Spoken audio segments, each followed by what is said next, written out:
저희 한의원에 10분 정도 살 빼러 오시면은요, 3, 4분은 진짜 요요가 안 와요. 그냥 살 뺀 상태로 쭉 잘 사십니다. 평생인지까지는 몰라요. 왜 제가 그분 돌아가실 때까지 보거나. 제가 올해로 10년차 됐다고 말씀드렸죠. 10년 전에 살 뺀 분들 통해서 지금도 연락이 옵니다.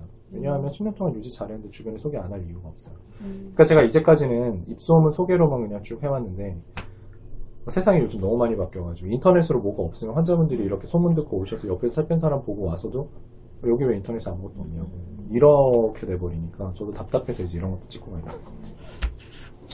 네, 아무튼 그럼 나머지 6, 7분은 예, 제가 이 자리를 빌어서 말씀드릴 건데, 저랑 인연 맺고 끝까지 가시면 원하시는 체중에는 반드시 도달합니다. 세상에 안 빠지는 살이라는 건 없어요. 네, 그런 거 없어요. 그것도 얘기가 있지만 생략 바쁘니까 세상에 안 빠지는 살이라는 건 없습니다. 걱정하지 마세요. 근데 목표 체중 도달하고 나서 도로 쪄요. 찐다는 거예요. 일단 제가 요요 안 오게 하려면 2가지를 충족시키라고 말씀드렸습니다. 첫 번째는 뭐에 용적을 줄이라고 말씀드렸죠? 그렇죠. 두 번째는 어디에 꼭 도달하시라고 말씀드렸죠? 예. 이 2가지가 충족되면 요요는 어지간해서는 안 와요. 근데 인생이 내 맘대로 안 되거든요.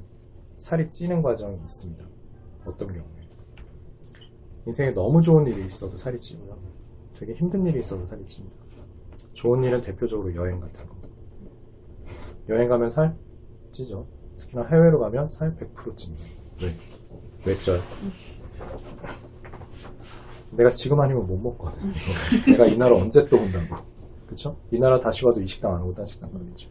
지금 아니면 언제 먹냐 싶어서 여행 가면 반드시 많이 드십니다. 여행 기간 길어지면 살쪄요. 이거 어쩔 수 없어요. 근데 제가 앞으로 여행 가시면 안 됩니다. 이럴 수 없잖아요.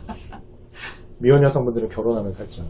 왜? 밤마다 되게 편한 술친구, 집에만 가면 술친구가 있어요. 술과 안주에서 살이 쭉 찝니다. 결혼하지 마시라고 할 수 없잖아요. 안 좋은 일은 본인이나 아니면 내가 병간호해야 되는 가까운 가족이 입원할 정도로 아프면 살이 찝니다. 경험해보신 분들은 아는데, 내 생활은 생활대로 하고 이 병원 간호 일도 같이 해야 되면 뒤에 약간 중노동이에요. 몸이 힘들어지니까 살이 찝니다. 그 간병인을 붙여놓는다고 되는 게 아니에요. 들여다 계속 봐야 되니까. 근데 앞으로 본인이나 가족분들이 앞으로 다시는 아프면 안 됩니다. 이럴 수가 없는 거죠. 인생 살다 보면 이런 일들이 생겨요. 그래서 살이 찌기도 합니다. 그럼 일단 여기서 그러면 살 빼놓고 나서 다시는 살이 안 찌시는 이분들이 결과적으로 다이어트 성공하신 분들이고 인생이 행복한 인생의 승리자 위너. 요요 안 오는 이분들. 살을 빼기는 뺐으나 도로 찌신 이분들이 그럼 다이어트 실패하신 분들이고 인생이 불행한 인생의 패배자 루저 일까요? 아니니까 이렇게 편하게 물어보겠죠? 아닙니다. 심지어는 삶의 만족도 행복도 조사를 하면 이쪽이 더 높아요. 아래쪽. 이거는 삶의 좀 스타일의 차이입니다. 보시면 이 위에 분들은 사실은 저희 한의원은 이 위에 분들 때문에 잘 먹고 잘 살고 있기는 하지만, 이 위에 분들은 라이트한 강박이 좀 있으신 분들이에요. 어떤 거냐? 나는 절대 이러면 안 돼. 나는 이래야 돼. 이런 분들. 가끔 주변에 날씬하신 분들 보면 그런 분들 있죠. 1kg 정도 쪘다고 막 호들갑 떨면서 막 굶고 막 이러시는 분들. 도저히 이해 안 돼요. 그거 쪘다고 뭐 전혀 살찐 거 아닌 것 같아 보이는데 혼자서 막 난리 피우면서 살 빼는 분들. 그런 분들이 살 안 쪄요, 진짜. 왜? 학생들도 그런 애들 있잖아요. 시험 끝난 날 막 물어봤더니 하나 틀렸대요. 예. 기준이 다른 거예요. 이 밑에 분들은 뭐냐? 살 뺐어요. 맛있는 음식 먹을 일이 있어요. 내가 무슨 부귀영화를 누리려고 이것도 안 먹고, 응? 다 먹고 살자고 하는 짓인데 좀 편하게 먹고 찌면 뭐 다시 빼지 뭐, 이런 마인드. 근데 이거는 삶의 태도의 차이지 누가 옳고 그르고 잘못되고 잘되고는 아니에요. 이러셔도 상관없고요, 이러셔도 상관없습니다. 그리고 살이 찔 수 있다는 거예요. 저는 그 말씀을 드리고 싶은 거예요. 여기에 개별 상담하려고 처음에 딱 앉으시잖아요. 그럼 환자분들이 여기 딱 앉자마자 저한테 하시는 말씀, 이런 말씀 되게 자주 하세요. 원장님, 제가 진짜 오늘 이게 제 인생의 마지막 다이어트라고 생각하고 잘 좀 빼달라고. 그런 분들 많으실 거 아니에요. 소문 듣고 이것저것 해보고 마지막으로. 그럼 제가 환자분한테 이렇게 말씀드립니다.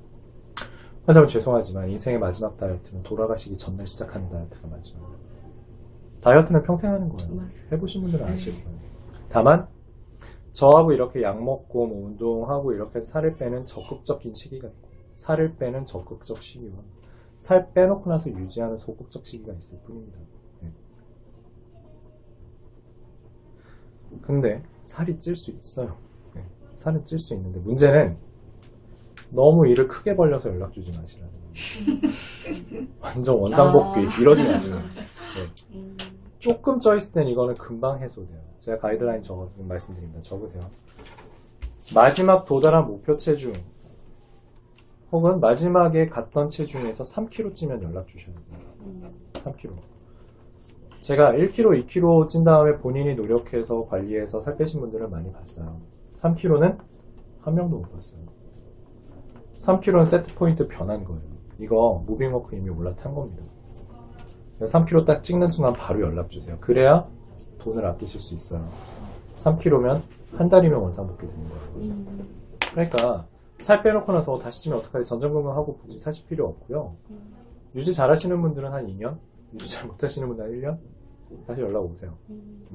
그러면은 살 빼놓고 1년 지내시다가 1년에 한 달씩 약 먹고 그냥 유지하시면 돼요.